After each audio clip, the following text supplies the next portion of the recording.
I see you banging out the second channel now. Yeah, we're doing more stuff on the set. Well, it was like last year now. This year, my editor wanted to go freelance. Good for him. Go achieve, man. Go achieve, yeah? Go find yourself. Wow. Don't want to edit me reacting to Come Dine With Me. That's nice. That's nice, mate. No, but yeah, we're just doing some... Rebuilding the team, putting the pieces back together, ready for big 2024. Yeah, hoping AI can edit videos soon so that I could just get on with that. Yeah.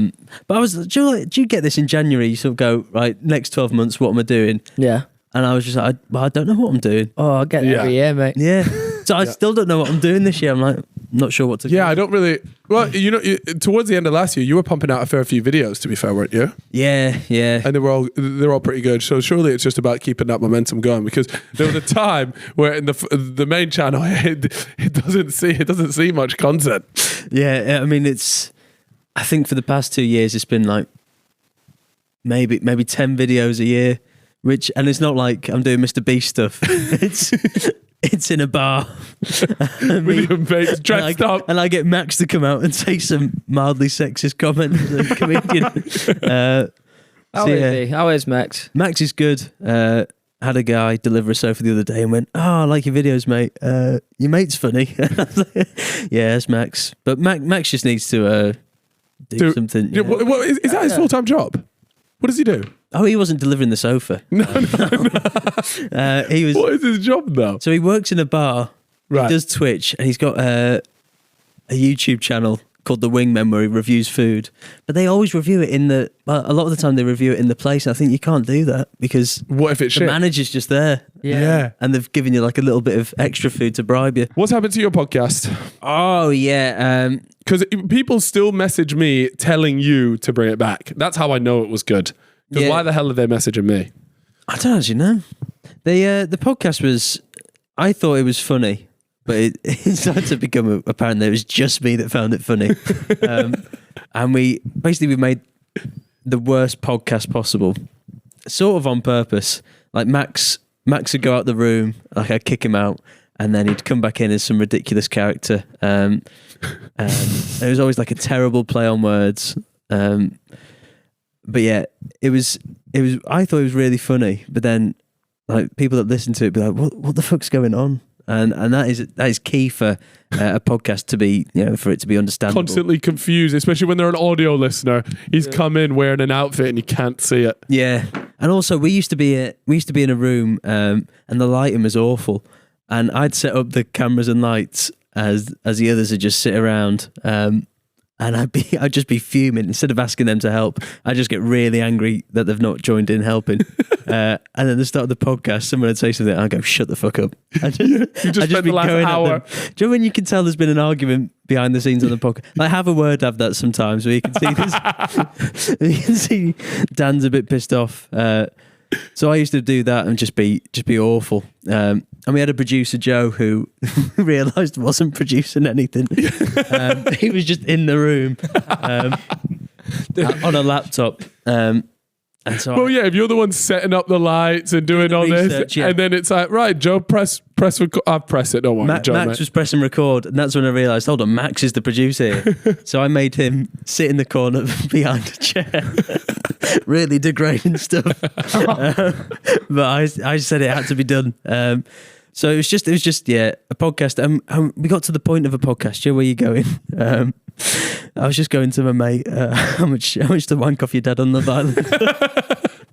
And we sounds like a standard fella. We talk about that for about 15 minutes, and then I also we did a video, and he accidentally flashed his penis because we put deep heat. He put deep heat down his pants.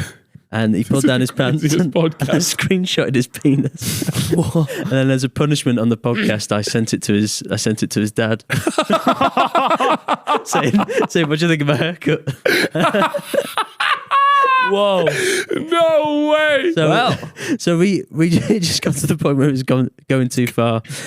His dad, that is, I couldn't imagine much worse than opening up your phone to see a picture of your son's cock. Yeah. Would you care? Nah, you would, mate. You don't need to see your son's cock. If you got sent a photo of your son's cock, like you've seen it before when you were younger, no? Yeah, but I think it's slightly different. Like you're watching it, you're reading it, going, "What do you think to my new haircut?" And it's a picture of your son's. I think you've just got to like reply like, "Go on, lad," or What? That implies you want more. or send us the rest. Or if it's context, isn't it? If it's massive, it's like, go on, lad. If it's small, you go, oh, that's just reply, some peck of that. Raise the good one. Yeah. Have you seen a guy called Keith Lee? Oh yeah, He's massive. So he's on TikTok.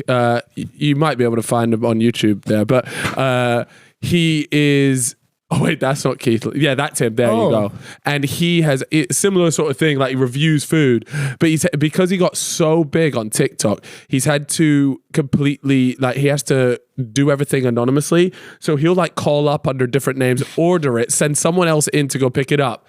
And I get it back, and he does a food review in his car usually. This ain't the guy with Mr. Beast, is it? The married dad.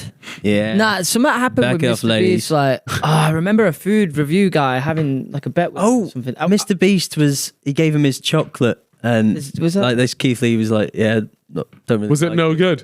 Yeah, I think. Is that what you said? I think he's like really, like. I can't remember. He is what it was. super truthful though. Yeah. Like he always says he does his absolute best to not. Yeah, I remember him saying like, he "Oh, if sends I his do this, family in, Mr. Beast doesn't is he? doing a video." Yeah, exactly. He sends his family in. Wait, is he sat next to Mr. Beast here? yeah, What? And he done a tells him video. it's shit. Wait, let's listen. Maybe. I got all the There you go. Oh, here we go. triumph. Oh my God. Mistakes. I'm going to be completely honest. Totally not biased because if it sells more, I make more money. I'm going to be honest. It's a little too sweet. It's too sweet. It's a lot sweeter than what I would like, though. 7 out of 10. I'll take it. Yeah. We're Oh, he's being You look at that top comment there. Mr. Beast has anger issues. He held it here though, but I can see it. This is our crunch bar. So he's giving The that. one you believe in. Yes. Not crazy, Jamie. No. You don't like crunch bars? Oh my god. You know, like Crunch Bros, mate. Sweet. Let me try this. zooms are unbelievable. Oh my God. This tastes good to me. No. Wait, we supposed to be ranking them. I rated the first one, so we going completely off of. Oh, we going completely off of. We're in too deep. I rate this a 10 out of 10. I give this a 11 Oh no. 7.2. That is not 7.2. fair enough that he not- just sat there and slandered his chocolate. Yeah. Oh, you can tell Mr. Beast livid about that. To be fair, he's changed the recipe, hasn't he? I saw him dunno. tweet. What after this one? Yeah, I'm subscribed to Mr. Beast on Twitter, so I pay Me like too. Really? pay £7 a month. Wow. Just to See screenshots of his analytics. Yes, essentially, and he did a tweet saying, "Yeah, I've changed the recipe and the packaging or something like that." I Oh, think. okay. Good for him, man. Would you yeah. release a product? No. What would you release? You're like, And I don't want to hear any of that Dragon's Den. What some of the shit you were coming out with. Hey, they were great. I think, what would I release? I don't know. I really don't know. I'm trying to think what resonates with I've got nothing to sell. yourself. Yeah, I don't actually know. Like, I was thinking about that. Like, if I was to make something, like we're talking about, like something to sell. you've got to go with yeah. one that's like opposite of like your personality, you know, like something that people won't expect. What about a key ring that's actually a key? Yeah, I mean, no, we always used to get that, like the cat spoons. Yeah. Yeah. What, you used to get them? Yeah. Why did you get We them? used to get messages about selling them. Oh, okay. Yeah. No, I didn't actually.